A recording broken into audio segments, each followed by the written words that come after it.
வணக்கம். நான் மெய் ஜோதிட ஆலோசகர் கே கார்த்திகேயன் கள்ளக்குறிச்சியிலிருந்து பேசுகிறேன். இன்றைக்கு நாம் பார்க்க போகும் முக்கிய தலைப்பு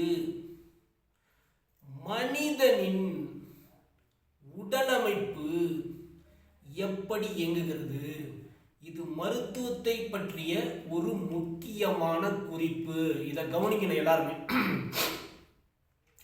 இது ஒரு விழிப்புணர்வுக்கு உண்டான பதிவு. அப்போ மனிதனுடைய ஹார்மோன்கள், மனிதனுக்கு இருக்கக்கூடிய ஹார்மோன்கள் என்னென்ன, எப்படி இயங்குகிறது, எவ்வாறு இயங்குகிறது, மனிதனின் இயக்கம் எவ்வாறு அப்படிங்கிறத நம்ம பிரிச்சு இப்போ பார்க்க போறோம். ஹார்மோனின் வகைகள். அப்போ முதல்ல மெலட்டோனின் ஹார்மோன். இந்த ஹார்மோன் எப்படி செயல்படும் அப்படின்னா, நைட்டு 11 மணியிலிருந்து 4 மணி வரை இந்த ஹார்மோன் செயல்படும். இந்த மெலட்டோனின் ஹார்மோன் என்பது தூக்கத்துக்கும் பாடி ரிஃப்ளெக்ஷனுக்கும், மனிதனுடைய தூக்கத்துக்கும் பாடி ரிஃப்ளெக்ஷனுக்கும் முக்கிய பயன்பாடாக இந்த ஹார்மோன் விளங்குகிறதுன்னு புரிஞ்சுங்க. அடுத்தது கார்டிசல் ஹார்மோன். இது எப்படி செயல்படுது அப்படின்னா, காலையில 5 மணியிலிருந்து 8 மணி வரைக்கும் இந்த ஹார்மோன் செயல்படுது. இந்த ஹார்மோன் பிபியை உற்பத்தி பண்றதுக்கும், நம்ம அடல்ட்ஸ் அந்த டைமுக்கு எந்திரிக்கிறதுக்கும் இந்த ஹார்மோன் நமக்கு உதவி புரிகிறது. அடுத்தது இன்சுலின் ஹார்மோன். இன்சுலின் ஹார்மோன் என்பது காலை 11 மணியிலிருந்து 3 மணி வரைக்கும் அந்த இன்சுலின் ஹார்மோன் ஆனது சுரக்கிறது. அதாவது இன்சுலின் சுரப்பானது ஒரு மனிதனுக்கு காலை 11 மணியிலிருந்து 3 மணி வரைக்கும் தான் இன்சுலின் சுரக்கும். அதை கவனத்தில் வச்சுக்கிங்க.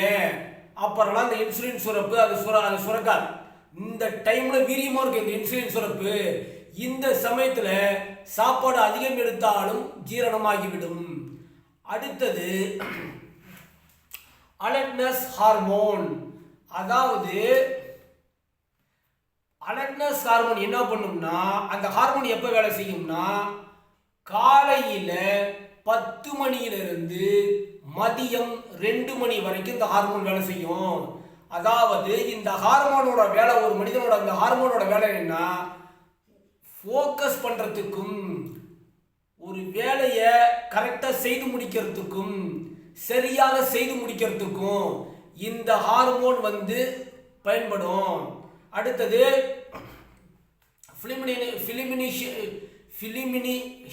பிலிமினேஷன் ஹார்மோன். அடுத்தது இந்த ஹார்மோன் என்னன்னா, உடம்புல இருக்கிற அனைத்து விதமான கழிவுகளையும் நீக்கக்கூடிய ஹார்மோன். அதாவது இந்த ஹார்மோன் ஆனது காலை 5 மணியிலிருந்து 8 மணி வரையும் தான் இந்த ஹார்மோன் வேலை செய்யும். இந்த டைம்குள்ளார அனைத்து விதமான உடலில் இருக்கிற அழுக்குகள், மலத்தை கழித்து விட வேண்டும். அப்படி இல்லை என்றால் அந்த மலம் அதாவது இந்த டைம்ல தான் மலம் கரெக்டா உங்களுக்கு வெளியேறும். அந்த மலம் கழிக்கிறதுக்கு இந்த ஹார்மோன் உற்பத்தி இந்த ஹார்மோன் நம்மளுக்கு சப்போர்ட் பண்ணுது. இதை கவனிக்கணும். அது வெளியேற்றவில்லை என்றால் அந்த ஹார்மோன் இம்பேலன்ஸினால நோய்கள் கூடிவிடும். இதை கவனிங்க. அடுத்தது செல் ரீஜெனரேஷன்.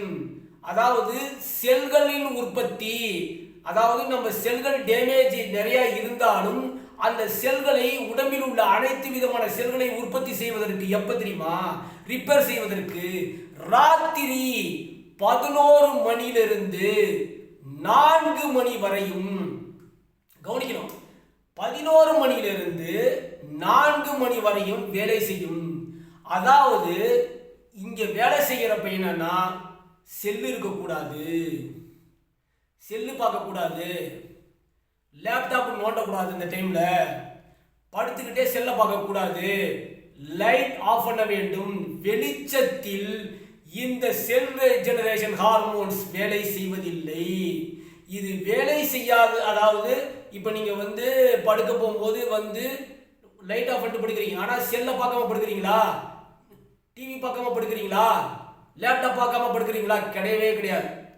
நம்ம அது எதுவுமே செய்யறதில்லை. படுக்க போக்குள்ள அரை மணி நேரம் முன்னாடி அந்த டைமுக்கு படுக்க பழகிங்க. படுக்க பழகும் பொழுது செல்லையோ லேப்டாப்பையோ, அது மட்டுமல்ல, லேப்டாப் மட்டுமல்ல, எதெல்லாம் அப்படியே அது லைட்ஸ் இருக்குதோ அதெல்லாம் ஆஃப் பண்ணிடணும், இருட்டாக வச்சுக்கணும். வெளிச்சத்தில் அந்த செல் ரீஜெனரேஷன் வேலை செய்வது இல்லை.